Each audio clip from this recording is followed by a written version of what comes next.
My name is Wyatt, and my HOA decided to crush my beautifully restored 1950s tractor. So, I cut off their only water source and watched their fancy gardens die in the Utah summer heat.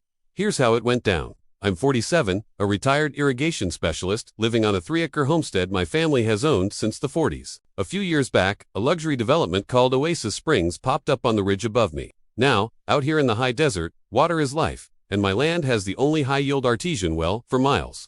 The developers quickly realized the city could unsupply enough water for their massive decorative waterfalls and lush gardens. So, they signed a deal with my dad. They pay a monthly fee to use my well water for their landscaping, but they have absolutely zero rights to my land itself.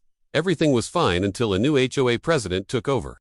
A retired corporate fixer named Trevor. He decided my antique tractor, parked near my own property line, was a visual blight that lowered their property values. One day, while I was away at an auction, Trevor hired a demolition crew.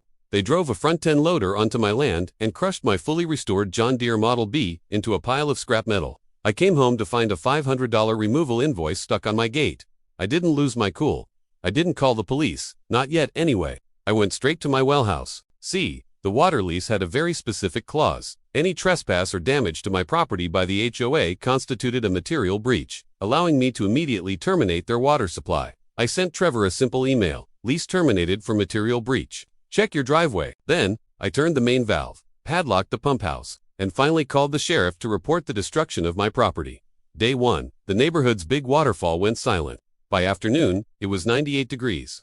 Day 2, the exotic plants in their Zen garden started to curl up and wilt. Day 3, Trevor's precious signature orchard began dropping leaves, and my phone blew up with 15 missed calls from him. I didn't answer. Day 4 was the kicker. The city fire marshal showed up. Turns out, the HOA's secondary fire suppression system was fed by my well. They were now in violation of their safety permit and had to evacuate their clubhouse. That's when Trevor and 2 board members showed up at my gate, looking desperate. He tried to spin it as an accident.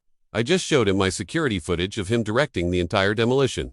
Then, I handed him a new bill. $25,000 for the tractor, $10,000 for trespassing damages, and a new 10-year water contract. The new rate, triple the old one, $4,000 a month, paid a year in advance. Oh, and a $50,000 security bond that I keep if they ever set foot on my property again.